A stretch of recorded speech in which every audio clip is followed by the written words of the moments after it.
2013년 9월 7일 프란치스코 교황의 평화를 위한 철야 기도 강론입니다. 그리고 주님께서 보시니 그것은 좋았다. 세상과 인류 역사의 시작에 대한 성경은 창조를 바라보고 어떤 의미로는 그것을 성찰하고 그리고 좋다고 선언하시는 주님에 관하여 우리에게 이야기하고 있습니다. 친애하는 형제 자매 여러분, 이 이야기는 그분의 메시지를 받기 위해 정확히는 그분 안에서 그분의 정신 속으로 우리를 들어가게 해줍니다. 우리는 자문해 볼 수 있습니다. 이 메시지가 무엇을 의미하는가? 그것이 나에게, 여러분에게, 우리 모두에게 무엇을 말하고 있는가 하고 말입니다. 첫째, 이 메시지는 아주 단순한 사실을 말해줍니다. 하느님의 마음과 정신 안에서 우리가 사는 이 세상은 조화와 평화의 집입니다. 그것이 좋기 때문에 모든 이가 자신에게 맞는 자리를 찾을 수 있고 편한 마음을 가질 수 있는 자리라는 것을 말해줍니다.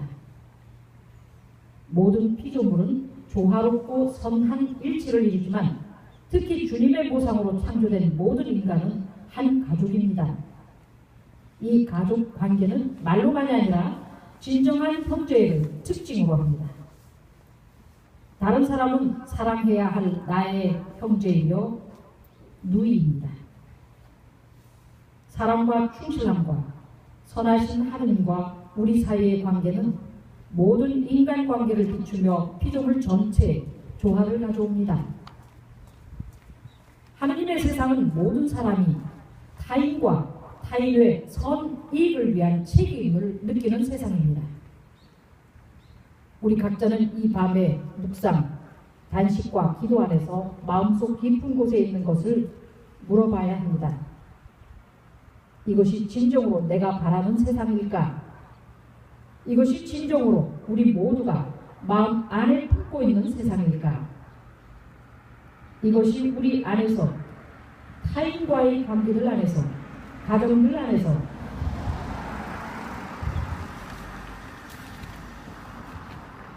도시들 안에서 국가들, 내부와 국가들 사이에서 우리가 진정으로 원하는 조화와 평화의 세상일까? 참된 자유란 이 세상에서 모든 일을 서로 인도하는 길들을 그리고 사랑으로 이끌어주는 길들을 선택하는 것을 의미하는 것이 아닐까 하고 말입니다. 두 번째로, 그런데 우리는 혼란을 겪고 있습니다. 이것이 우리가 살아가고 있는 세상일까? 창조는 우리를 경외심으로 채우는 아름다움을 간직하며 선한 일을 지속합니다. 그러나 폭력, 분열, 반대, 전쟁도 있습니다. 이는 피조물의 정적인 인간이 미와 선을 바라보는 것을 멈추고 자기의 이기심으로 후퇴할 때 발생합니다. 인간이 자신과 자신의 이익만을 생각하고 자신을 중심에 둘 때 그가 스스로 지배와 권력의 우상에 사로잡힐 때 그가 스스로를 하느님의 자리에 둘 때 모든 관계들은 파괴되고 모든 것은 엉망이 됩니다. 그러면 폭력, 무관심, 그리고 갈등의 문이 열립니다. 이것이 정확하게 창세기가 타락의 역사에서 우리에게 가르치고자 하는 것입니다. 사람은 자신과 갈등합니다. 그리고 그는 자신이 벌거벗고 있으며 숨으려고 하는 것을 깨닫는데 이는 스스로 두려웠기 때문이며 하느님의 시선이 두려웠기 때문입니다. 그러자 그는 자신의 몸에서 나온 몸인 그 여인을 고발합니다. 그는 이제 피조물에 대한 조화를 깨버리고 형제를 죽이기 위해 자신의 손을 들기 시작합니다. 우리는 그가 조화에서 불화로 넘어갔다고 말할 수 있을까요? 아닙니다. 불화 같은 것은 없습니다. 조화가 있거나 아니면 혼돈으로 빠지는 것뿐입니다. 폭력, 분쟁, 갈등, 두려움 등이 있는 혼돈 말입니다. 하느님께서 인간의 양심에 부르시는 것은 바로 이 혼돈 속에서입니다. 너희 형제인 아벨은 어디 있느냐? 그런데 카인은 모릅니다. 제가 진정 제 형제나 지키는 사람입니까? 하고 응답합니다. 우리 역시 같은 질문을 받는데 마찬가지로 우리도 자문해 보는 것이 좋겠습니다. 나는 진정 나의 형제를 지키는 사람인가 하고 말입니다. 그렇습니다. 여러분은 여러분의 형제를 지키는 사람입니다. 인간이 된다는 것은 서로를 돌보는 것을 의미합니다. 그러나 조화가 깨질 때 변동이 발생합니다. 보호받고 사랑받아야 하는 형제가 싸우고 죽여야 할 적이 됩니다. 그 순간에 얼마나 많은 종류의 폭력이 발생하고 얼마나 많은 갈등과 얼마나 많은 전쟁이 우리 인류의 역사를 얼룩지게 했습니까? 우리는 얼마나 많은 형제 자매들이 고통을 겪고 있는지 보아야만 합니다. 이는 우연의 문제가 아니라 진리의 문제입니다. 왜냐하면 우리가 모든 폭력 행위와 전쟁에서 수많은 카인을 불러들이고 있기 때문입니다. 우리 모두가 말입니다.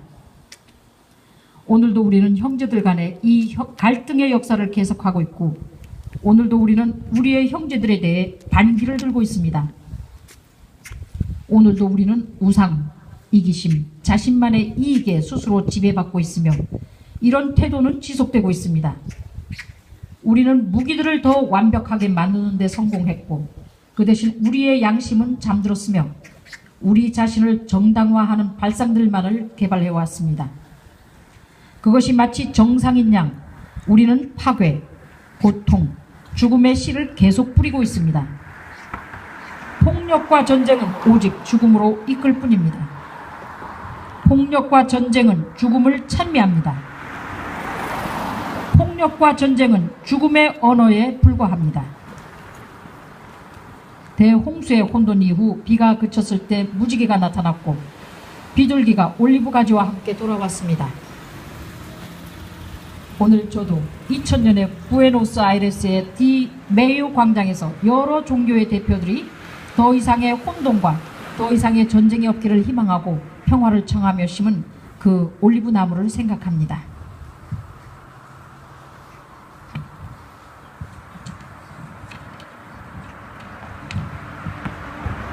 세 번째로 이 시점에서 저는 자문합니다. 평화의 길을 걷는 것이 가능할까? 우리가 슬픔과 죽음의 소용돌이로부터 벗어날 수 있을까 하고 말입니다. 로마 백성의 구원이신 평화의 모의 모성적 시선 아래에서 주님의 도움을 간구하며 저는 이렇게 대답할 수 있습니다. 그렇습니다. 모든 이에게 가능합니다. 저는 오늘 밤 세계 전역에서 우리가 외치는 것을 듣기를 바랍니다. 그렇습니다. 모든 이에게 가능합니다. 듣는 것뿐만 아니라 응답하기를 바랍니다.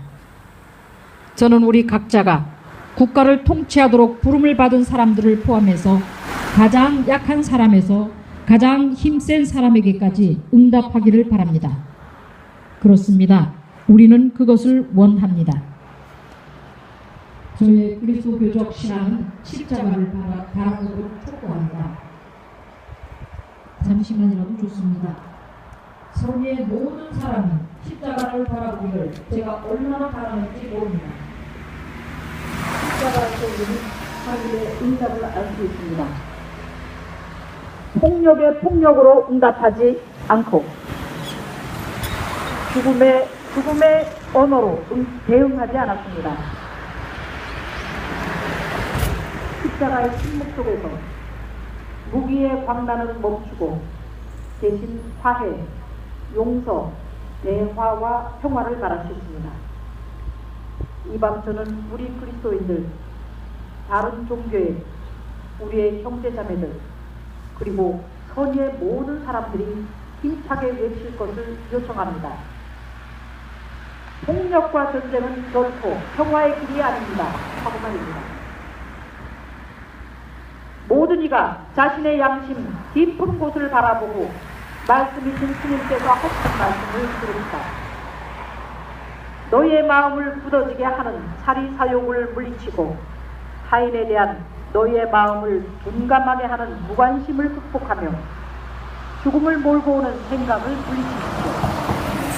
그리고 마음의 문을 열어 대화와 화해로 나서십시오. 여러분의 형제들의 슬픔을 바라보십시오. 저는 우선 어린이들을 생각합니다. 이 어린이들을 보십시오. 당신의 형제의 슬픔을 보십시오. 손을 대되 슬픔을 보태지 말며 무너지고 있는 조화를 다시 세우십시오. 이 모든 것을 갈등이 아닌 만남으로 이루십시오. 무기의 소음이 중단되기를 기원합니다. 전쟁은 항상 평화의 실패라는 흔적을 남기며 그것은 인류에게는 언제나 패배일 뿐입니다. 바오로 6세 교황님의 말씀이 울려 퍼지게 합시다. 더 이상의 적대 관계는 안 됩니다. 더 이상은 결코 안 됩니다. 전쟁은 결코 안 되며 절대로 전쟁은 안 됩니다.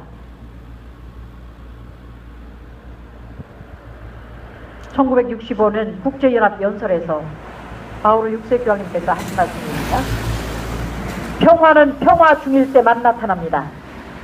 평화는 정의의 욕으로부터 분리되지 않지만 인간적인 희생과 관용, 자비와 사랑으로 증진됩니다.